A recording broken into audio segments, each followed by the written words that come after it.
Dewan juri yang saya hormati, para penonton yang baik hati, izinkan saya hadir di sini untuk menyampaikan pidato Islami. Assalamualaikum warahmatullahi wabarakatuh. Alhamdulillahilladzi hadana li hadza wa ma kunna linahtadiya laula an hadallah. Asyhadu an la ilaha illallah wahdahu la syarikalah wa asyhadu anna Muhammadan abduhu wa rasuluh la nabiyya wal rasulahu ba'da. Untuk langkah yang paling utama, marilah kita panjatkan puji syukur kita atas kehadiran Allah Subhanahu wa taala yang telah memberikan kita rahmat, taufik serta hidayahnya sehingga kita dapat berjumpa di pada kesempatan yang berbahagia ini dalam keadaan sehat walafiat. Alhamdulillah. Untuk langkah yang kedua kalinya, salawat berbingkaikan salam, marilah kita kirimkan, kita curahkan kepada putranya Abdullah, buah hatinya Siti Aminah, intannya kota Mekah dan berliannya kota Madinah, yakni Habibullah Syaifullah Muhammad sallallahu alaihi wasallam, yang mana beliau rela bermandian dengan air darah, berselimuti dengan pedang dan berhujanan dengan anak panah demi tegaknya sang kalimatillah.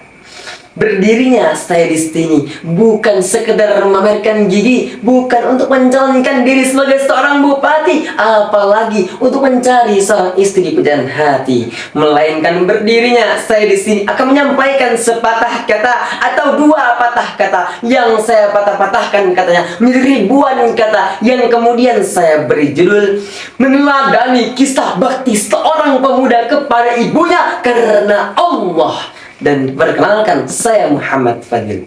Hadirin calon-calon penghuni syurga rahimakumullah. Berbicara soal bakti pemuda kepada ibunya, kita tidak asing lagi dengan kisah yang Allah abadikan, bahkan namanya sudah ramai dikenal oleh penduduk langit. Siapa lagi kalau bukan Uwais Al-Qarni? Ia adalah sosok pemuda miskin, berstatus sosial rendah dan tidak pernah dipedulikan oleh orang-orang di sekitarnya. Akan tetapi ia di sisi Allah adalah sosok pemuda besar namanya karena wujud cinta baktinya kepada ibu kandungnya. Uwais, sosok pemuda yang hidup pada zaman Rasulullah, yang patuh kepada Allah dan berbakti kepada ibunya walaupun ibunya mengalami lumpuh dan buta. Pada suatu hari ibunya menyampaikan satu permintaan yang sulit untuk dikabulkan bagi Uwais, yaitu ibunya ingin pergi berhaji. Setiap hari Uwais berpikir bagaimana agar bisa memenuhi keinginan ibunya tersebut, sampai suatu ketika Uwais membeli seekor anak sapi yang ia buatkan kandangnya di atas bukit. Setiap hari Uwais menggendong anak sapi itu naik bukit, turun bukit, hingga tumbuh besarlah anak sapi tersebut. Ternyata maksud Uwais menggendong anak sapi itu setiap hari ya bentuk latihan Uwais untuk menggendong ibunya pergi berhaji. Setelah beberapa waktu yang cukup lama, tibalah musim haji. Uwais pun menggendong ibunya berangkat dari Yaman menuju kota Mekah. Ia rela menempuh perjalanan yang sangat jauh, yang sangat sulit untuk ditempuh demi memenuhi keinginan ibunya. Setibanya di kota Mekah, di hadapan Ka'bah, Uwais berkata kepada ibunya, "Wahai ibu, cukup dengan ridhamu yang dapat membawaku kepada syurga."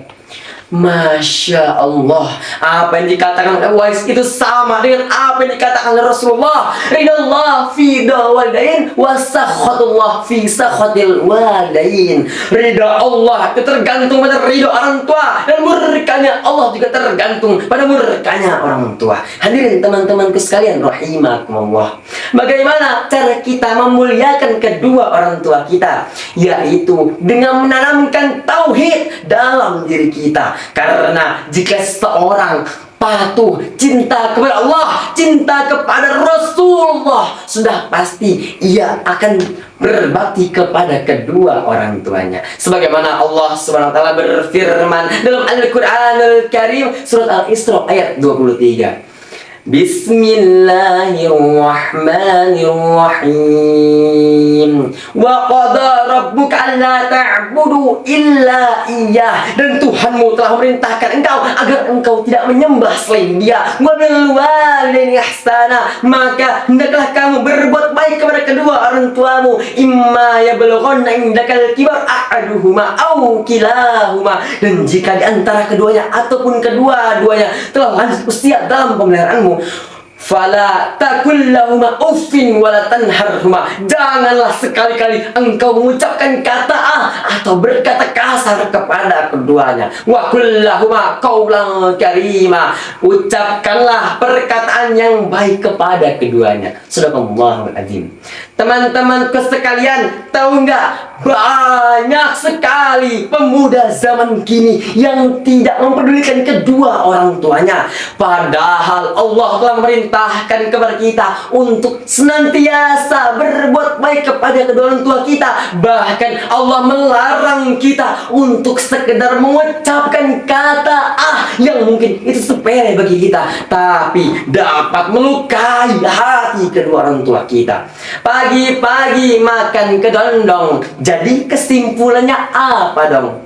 Kesuksesan dapat kita bangun dengan cara berbakti. Karena dengan berbakti orang tua akan ridha kepada kita. Jika orang tua ridha kepada kita, maka insya Allah Allah juga akan ridha kepada kita.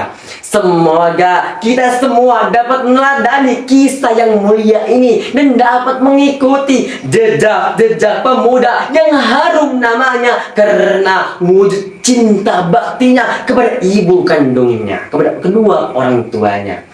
Jalan-jalan beli soto babat, tidak lupa minumnya es soda. Jika kalian ingin menjadi pemuda hebat, maka yuk kita sayangi orang tua. Jika ada salah kata saat penyampaian, saya mohon dimaafkan. Kepada Allah saya mohon ampun. Akhiran aqul lakum hadanallahu wa iyyakum ajma'in. Nun wal qalami wa mayasturun fastabiqul khairat. Wassalamu alaikum warahmatullahi wabarakatuh.